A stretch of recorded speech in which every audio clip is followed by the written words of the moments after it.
Дорогие друзья, первый ролик об атрибутах я сняла при выключенном свете. И после ритуала вы увидели фейерверк сущностей, которые были вызваны ритуалом.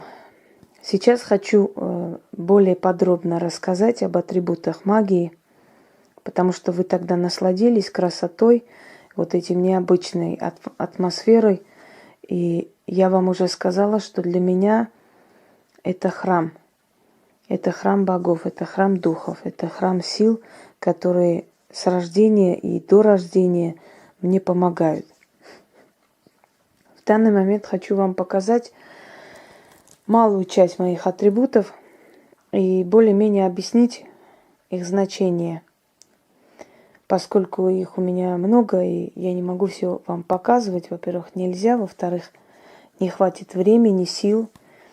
Вот уже 4:30, я вот только собираюсь отдохнуть, правда, я загружу еще. Давайте еще раз пройдемся, еще раз вам покажу. Это питон. Это королевский питон.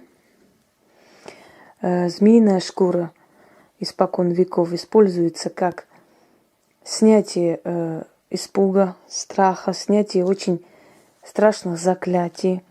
Змеиные шкуры снимали проклятие рода и потом закапывали вместе с определенными атрибутами, не буду называть. Это Африка, это там-там, это латиноамериканское вуду. То есть это инструмент именно латиноамериканский, хотя и в Африке тоже так встречается, но в основном используется для ритуалов, скажем, магии стран Латинской Америки. Потому что магия тоже делится на несколько, вуду, извиняюсь, делится на несколько направлений. Так, сейчас, секунду. Итак, тоже питон. Это сумка шамана. У меня еще была лягушка, тростниковая жаба, огромная такая, красного цвета. Я подарила. Правда, подарила не той, которая достойна была этого. Ну да ладно. Череп барана как символ упорства. Кроме того, Бафомет, он рогатый. Представляется Бафомет, он как посланник, он как сущность, которая воплощает в себе все черты божеств. То есть, почему его изображают рогатым? Во-первых, как упорство, как... Кроме того, вы знаете, что горные козлы, они могут добраться везде, во все щели, подниматься до таких высоких мест, где не добраться никакому иному животному. Это означает вездесущность. То есть они упорные и могут достигать своей цели при желании. То есть перед ними нет преград. Поэтому их изображают рогатыми. Кроме того, рогатость означает умеющий дать отпор. То есть за себя могут постоять эти силы. И за человека, который им служит. Поэтому их изображают, как правило, рогатыми. Кроме того, это ассоциируется еще с лесными богами веканского периода, и не только веканского периода, потому что лесные боги или хранители животных есть и даже в кавказской магии. В Осетии, например, есть изваяние лесного бога в лесу. Росомаха. Росомаха – непобедимый зверь. Царей называли росомахами, то есть теми, которые не имеют никаких соперников. Росомах побаивались даже медведи, потому что у росомахи нет обратного, не включается обратный ход. То есть они лишены абсолютно чувства страха, чувства самосохранения. Они, если кидаются, то все, от них не отцепишься. Поэтому с росомахой есть ритуал, который я провожу иногда и себе, и другим, для того, чтобы люди набрались смелости, храбрости. Она абсолютно замораживает чувство страха и нерешимости. Волчица. Я уже говорила, что это шаманская волчица. Ей много лет. Она почти моего возраста, можно сказать. И я вызывала ей с помощью ее черепа дух волчицы. У меня было несколько разных ритуалов. Есть даже порча с черепом волчицы. Он очень быстро сработал, очень быстро. Паук. пауком есть определенные ритуалы. Ну, всего понемногу. Я думаю, что вы сразу и не запомните все, что я вам скажу. Главное, чтобы я вам просто объясняла. Это, как вам сказать, традиция вуду, африканская традиция Африки. Вот подсвечник под африканскую вот сделано. Но это современные, конечно. Значит, травы определенные, то есть не все, которые можно назвать. Но, по крайней мере, здесь вот вы видите, травы очень неотъемлемая часть магии, поскольку травы – это энергия Земли, их обкуривает. И с помощью вот энергии трав привлекают определенные силы или гонят определенные силы. У трав есть очень сильные способности, очень сильные качества, и приписанные им, и природные, и с добавками чего-то они создают определенную атмосферу. В общем, о травах это долгий вопрос, потом поговорим. Спиритическая доска. У меня их несколько штук.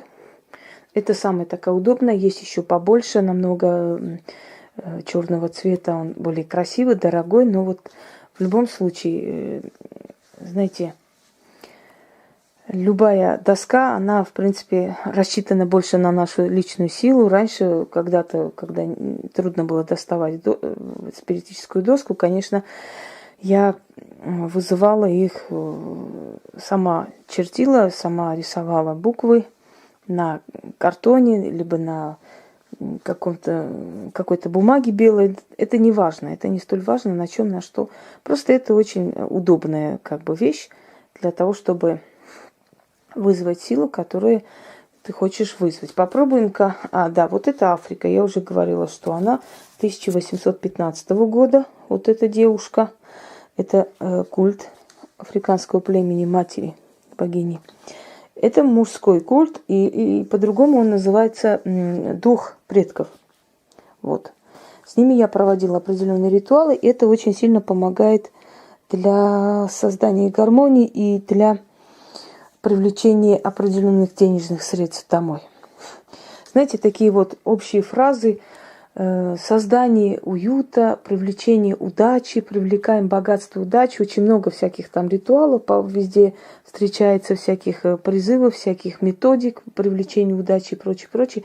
На самом деле, на деле, к сожалению, они не рабочие. Поэтому их, конечно, великое множество, но толку от них вообще практически нет. Поэтому так вот общие фразы, что-то мы создаем, что-то делаем, это немножко не совсем эффективное дело. Лучше, конечно, если бы они реально срабатывали, и чтобы мы видели, что они дают результат. Но есть, конечно, ритуалы, которые... То есть я хочу сказать, что ритуал должен быть нацелен на что-то конкретное. Если мы говорим общими фразами, то непонятно, что там будет меняться и что будет происходить. А вот именно конкретно, чтобы деньги пришли, чтобы там не отказали, чтобы на работу приняли, чтобы это было, чтобы боль прошла, чтобы давление упало и прочее, прочее. То есть, когда четко и ясно есть такие моменты, да, обозначения, это означает, что ритуалы рабочие. И такие рабочие ритуалы не только сейчас созданы, и в древние времена были на определенную цель.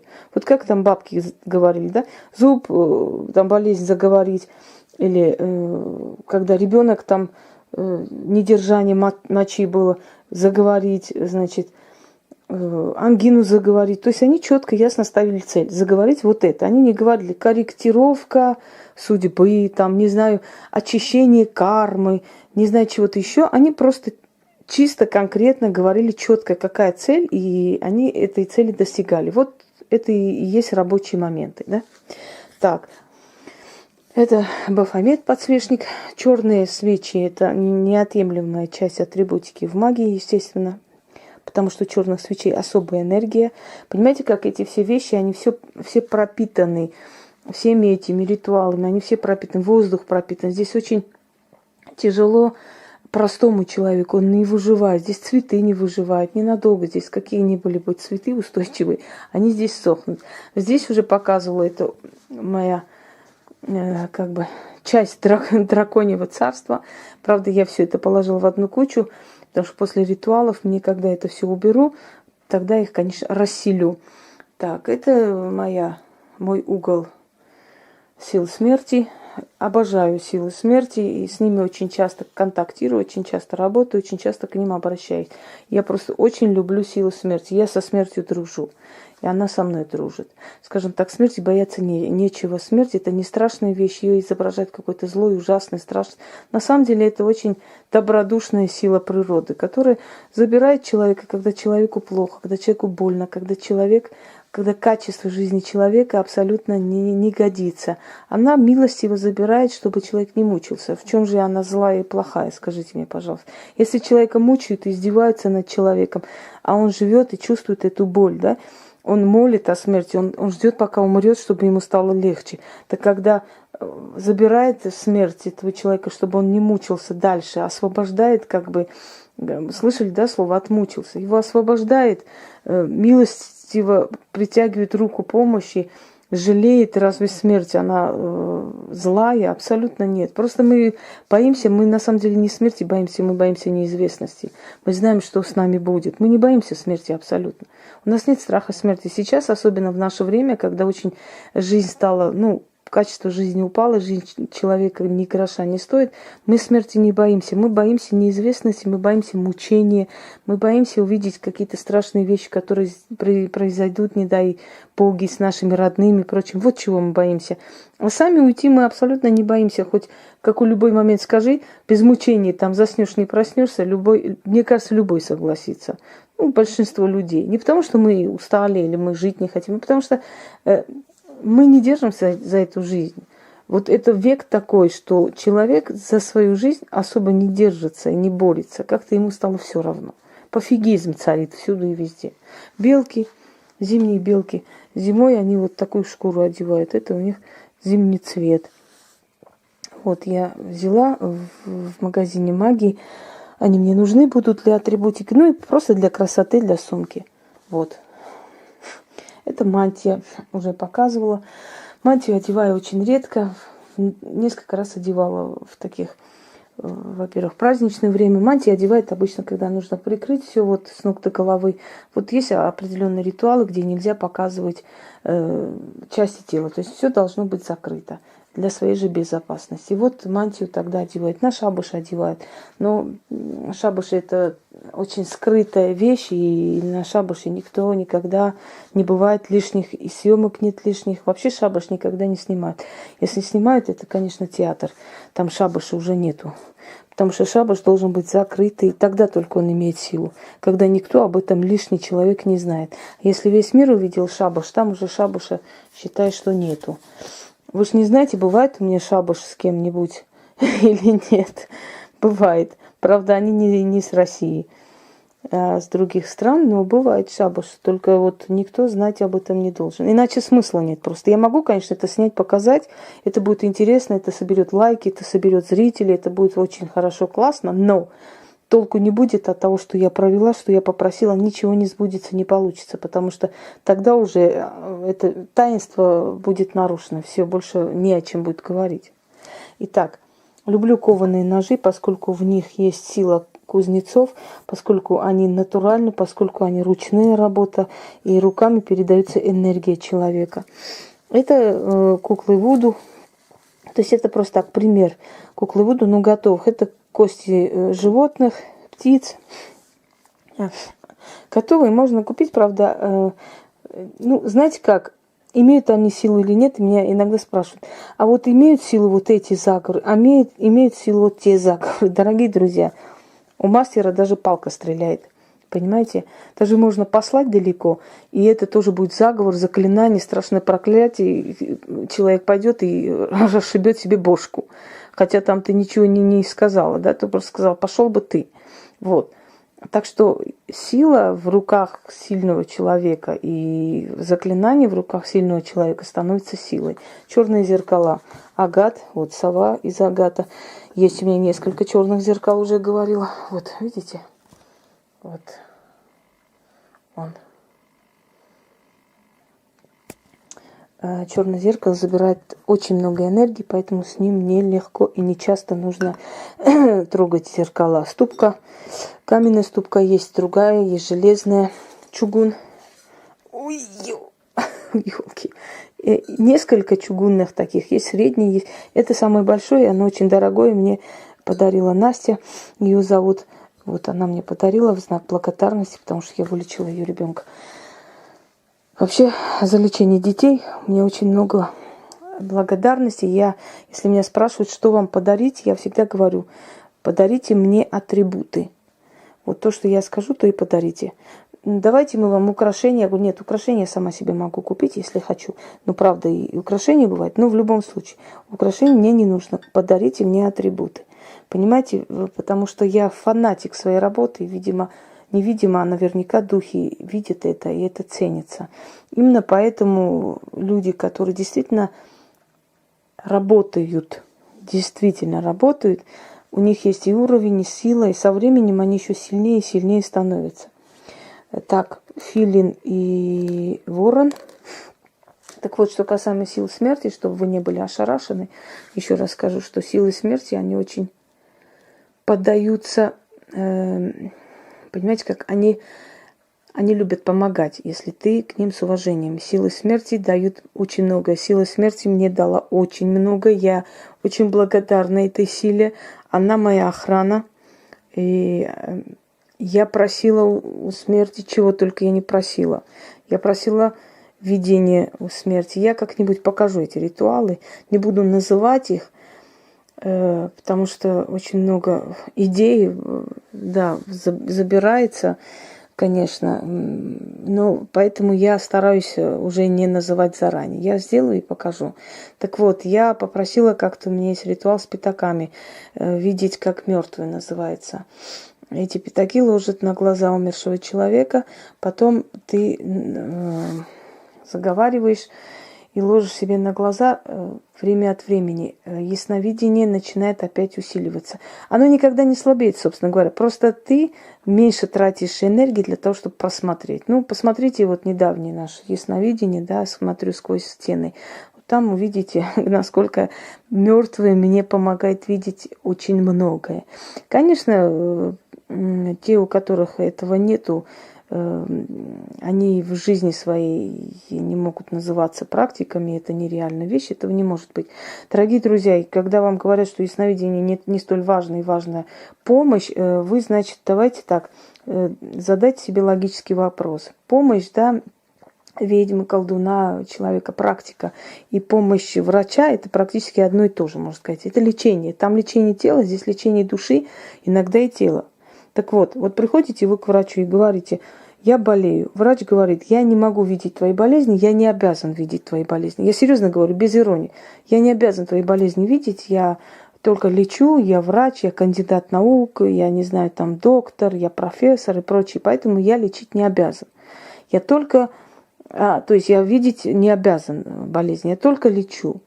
И вы говорите, доктор, а как вы будете меня лечить, если вы не знаете, чем я болею, откуда эта болезнь пришла и в чем источник болезни?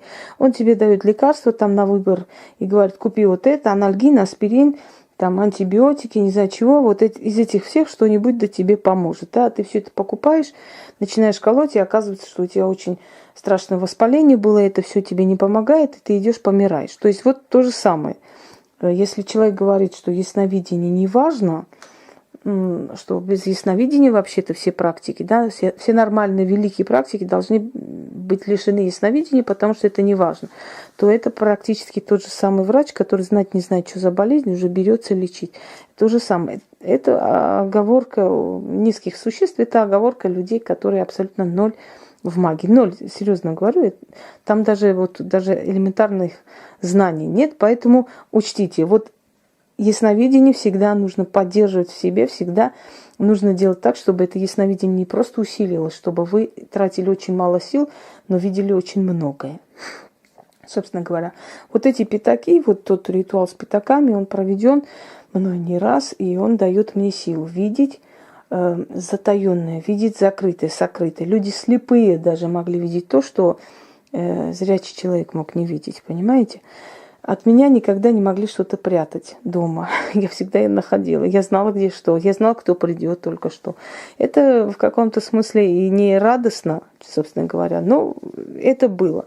Так вот, те пятаки, вот насчет, значит, мы говорим, да, о силе смерти. Эти пятаки были сняты с глаз мертвого человека. То есть как были положены ему на глаза. Сейчас спросите, как это делается. Ну, в городе существуют морги.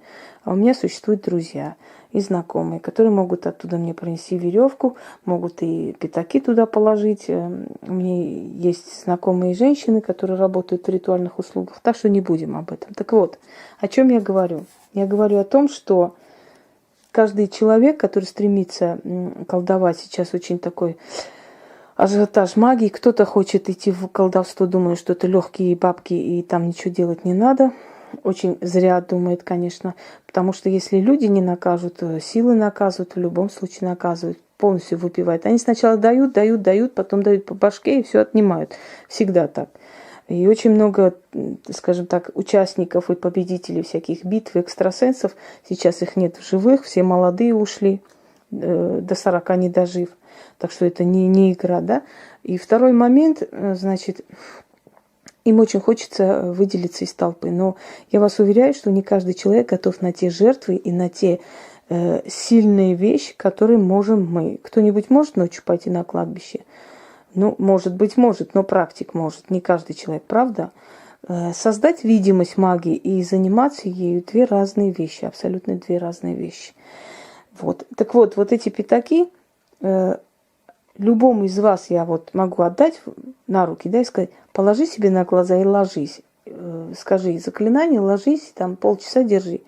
Вы сможете это сделать? Скажите честно, вот положа руку на сердце. Каждый из вас может быть такие, которые с глаз мертвого человека взять и положить себе на глаза. Способны? Нет. Ну вот тогда и не будем об этом. Значит, вам это не нужно. Задайте себе такие вопросы. Когда вы хотите вот магией заниматься, задавайте себе такие вопросы, ребята. Я смогу это сделать? А мне это надо? А зачем мне это надо? Это мир мертвых, это мертвая сила. Она может прицепиться, она может забрать кого-то из моих родных, она может забрать часть тебя. Ты можешь в аварию попасть, лишиться ноги и лежать всю жизнь. Все что угодно может быть. Да? Ты же призываешь силы, которые потусторонние, так что они опасны. Теперь, вот, собственно говоря, скажем так, это самая малая часть, атрибутики. Вот для книги у меня 2 штуки. Вот один такой более такой высокого типа, вот такой длинно сделанный, тоже красиво. Ну, доставать не буду, тяжело его таскать. Вот, скажем, вот самые такие безобидные атрибуты, которые я вам показываю, но которые практически у каждого практика есть. Не обязательно вот такие именно. У каждого свой алтарь, у каждого свой метод работы. Никогда нету 2 одинаковых методов и нету определенного закона в магии, что вот именно вот так надо или не так надо. Хочу вам сказать, что можно и без этих всех атрибутов добиться отличных результатов, если ты хочешь. А можно усилить это все. Кроме того, атрибуты помогают нам потратить меньше энергии. Мы мало энергии тратим, но отдача большая, понимаете? От нас не берут столько, потому что атрибуты уже так пропитаны всей этой энергетикой, которая здесь присутствует, что, собственно говоря, они нам как бы помогают, настраивают нас. Вот так лучше звучит. Ну, моих богов вы видели, их больше и больше с каждым днем. Я уж прям не знаю, когда перееду в свой дом, как это все отнесу, ну, отнесу как-нибудь, да. Это красиво так сделано в стиле арабском. Видите, старинный стиль, вот шкатулка, как комод. Люблю я такие штучки. Вот здесь вот не буду показывать, чего только здесь нету. Это ладно, это уже видели, я показывала. Так, книги мои, все-таки алтарные из этих столиков один вытащила. Их у меня, наверное, штук 8 этих столиков. Но на всякие, они все нужны, они все пригодятся в разное время, в свое время. И на природу их можно вывести везде, где хочешь, там как бы... Это все нужно, это за один день не соберешь потом. Конечно, они все необычные. Вот, вот мой музей домашний. Это мои фарфоровые куклы. Некоторые из них в подарок, некоторые я приобрела. Это я маленькая. Вот. Шаманский бубен я вам показывала из козьей шкуры. Пожалуйста, вот. Правда, я не бью в бубен, скажем так. Так, варганы, которые вызывают духов. Хотя не они вызывают, но знаете, как почему? Музыка на самом деле изначально создана была как ритуальная какая-то часть магии. Если вы видели, у воинственных народов Кавказа перед боем, да, они бьют в барабаны, танцуют они в себе, вырабатывают агрессию, силу, то есть усиливают и выгоняют страх.